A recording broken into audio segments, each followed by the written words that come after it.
Assalamualaikum warahmatullahi wabarakatuh. Kami dari Politeknik Aceh Makassar, jurusan Otomasi Sistem Permesinan. Perkenalkan, nama saya Muhammad Ismail, NIM 17 OSP 226, kelas 3B. Adapun studi kasus kami pada video kali ini yaitu pengontrolan suhu pada vakum furnace. Pada video kali ini saya akan menjelaskan blok diagram, latar belakang, dan serta komponen-komponen apa saja yang ada pada Proteus. Selanjutnya akan dijelaskan teman saya. Perkenalkan, nama saya Ridwan Sakti Asis, NIM 17 SP 28, kelas 3B. Pada video kali ini saya akan menjelaskan kodenya dan mensimulasikan pada Proteus. Selamat menyaksikan.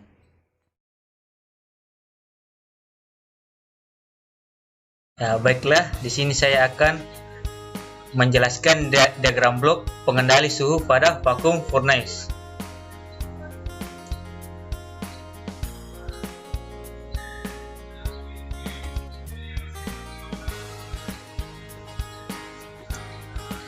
Diagram blok pengendali suhu pada vakum furnace. SP di sini adalah set point-nya. Kemudian plus minus di sini adalah error-nya, yaitu pengurang antara SP dan PV. Dan di sini kita menggunakan Arduino sebagai ganti microcontroller-nya. Dan kemudian kita menggunakan motor servo sebagai kontrol untuk memutar valve. Dan di sini valve-nya kita gunakan untuk mengatur jumlah bahan bakar yang dibutuhkan pada tungku pembakaran. Dan kemudian tungku furnace atau tungku pembakarannya tempat pembakaran bahan yang kita ingin bakar. Kemudian sensor suhu, di sini sensor suhu yang mengatur dan mendeteksi jumlah suhu yang dibutuhkan pada vakum furnace. Dan begitupun kemudian selanjutnya.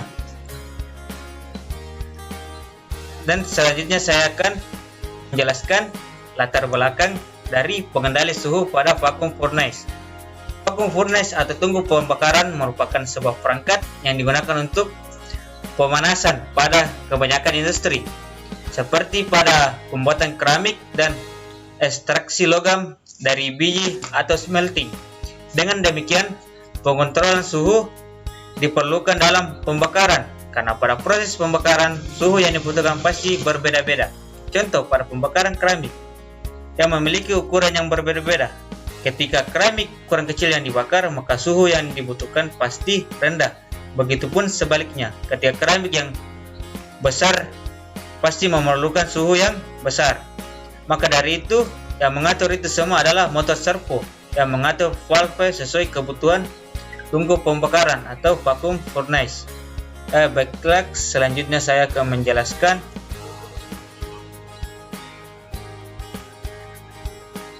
rangkaian apa saja yang dibutuhkan pada vakum furnace ini.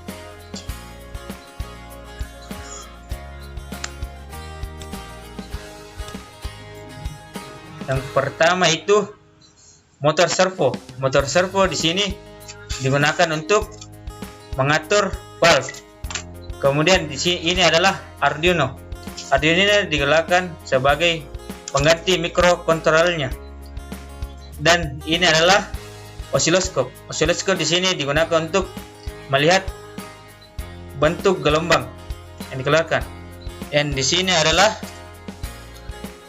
virtual terminal yang memonitoring nilai SP, PV, error, dan MV. Dan di sini adalah SP. SP di sini kita gunakan adalah potensio, dan PV di sini yang kita gunakan juga potensio. Tapi PV di sini adalah presence variable yang kita gunakan sebagai pengganti sensor suhu. Ya, baiklah, itulah penjelasan saya. Selanjutnya akan dilanjutkan teman saya untuk menjelaskan programnya.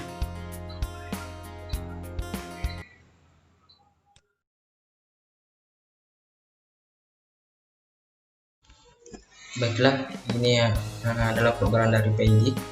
Di sini kita menggunakan include servo.a, yaitu sebagai untuk memanggil library untuk menggerakkan servo, dan servoku kita ubah menginisialkan nama servoku. Kemudian di sini kita menggunakan double kita menggunakan tipe data double atau 2 angka di belakang koma untuk bilangan pecahan. Kemudian unchained ini adalah tipe data karena kita akan menggunakan sampling time yang kita gunakan yaitu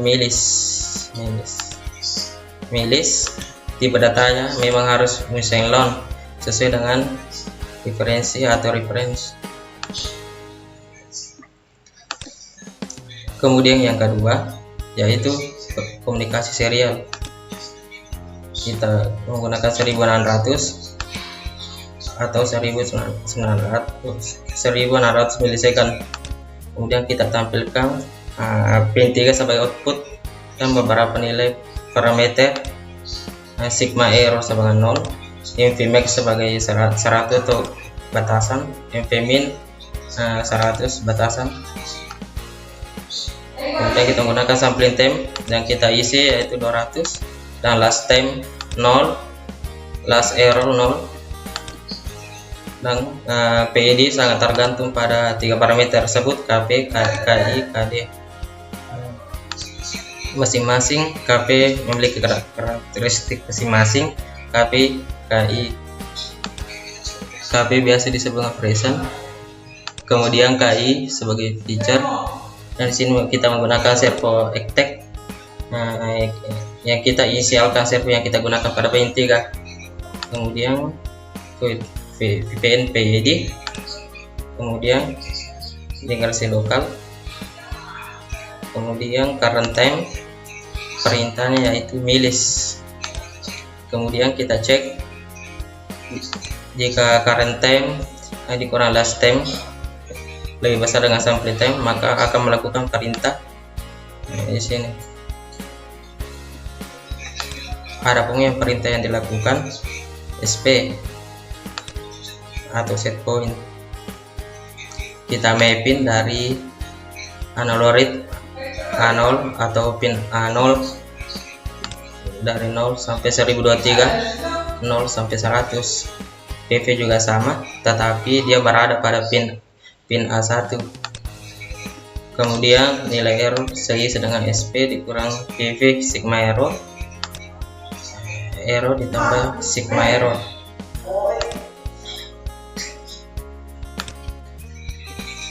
Ini kita akumulasi. Kemudian kita cek ketika sigma error lebih besar dengan mvmax, kita isi sigma error tersudah mvmax agar nilainya bisa dibatasi yaitu sampai 100. Kemudian yang di sini jika sigma error lebih kecil dengan mvmin atau lebih kecil dengan 100, maka kita isi dengan sigma error dengan mvmin yaitu 100. Jika kita melakukan pembatasan, maka nilainya akan tercacat sampai nilai maksimum dari tipe data yang digunakan unchained.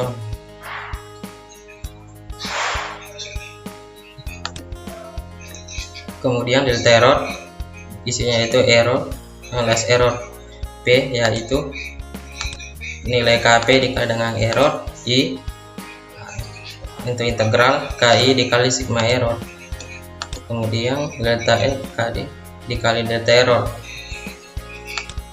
KD dikali error, kemudian MV atau multiplicative variable dijumlahkan P, I, dan D, maka hasilnya dengan MP. Kemudian kita batasi jika MP max lebih besar MP max, maka ini berarti kita memberi batas MP max sebagai batas 100 agar nantinya nilai tersebut akan terakumulasi sampai nilai maksimum tipe data yang digunakan. Kemudian yang kedua, MV lebih kecil dengan MV min, maka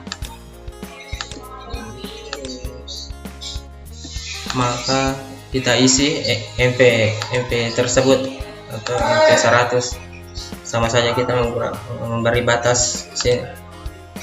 Kemudian last error kita isi dengan nilai error tersendiri, last time, current time. Kemudian kita akan mapping di sini dari min 100 sampai 100. Kita beri 180. Mengapa kita beri 180? Karena 180 itu untuk menyatakan sudut servo.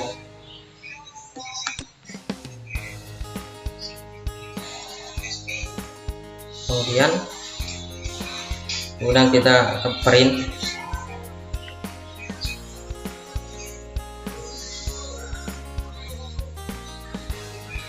Kemudian kita print beberapa variabel untuk parameter. Kita print adalah SP, PV, error, dan MV. Kemudian yang ini adalah value atau nilai. Kita tampilkan nilai SP, PV, error, MV. Nah, itulah tadi penjelasan mengenai rangkaian PID.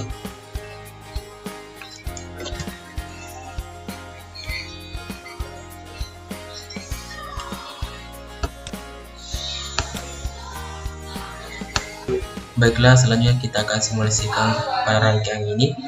Pada rangkaian ini tidak menggunakan LPF dan juga non-inverting amplifier karena servo ini tidak membutuhkan sinyal PWN, tidak perlu diubah dari frekuensi tegangannya. Baiklah, kita akan jalankan. Baiklah, ini adalah bentuk gelombang outputnya, dan ini untuk monitoring SP, PV, error, MV. Ketika SP lebih besar dari PV, maka servo bergerak ke sudut maksimum yaitu 180 derajat. Begitu pun dengan sebaliknya, maka servo bergerak ke 0 derajat. Nah, servo ini akan membuka atau menutup valve. Valve inilah yang akan mengatur banyak tidaknya bahan bakar untuk memanaskan vacuum furnace. Baiklah, itulah penjelasan kami mengenai studi kasus pengontrolan suhu pada vacuum furnace. Semoga bermanfaat bagi kita semua. Wassalamualaikum warahmatullahi wabarakatuh.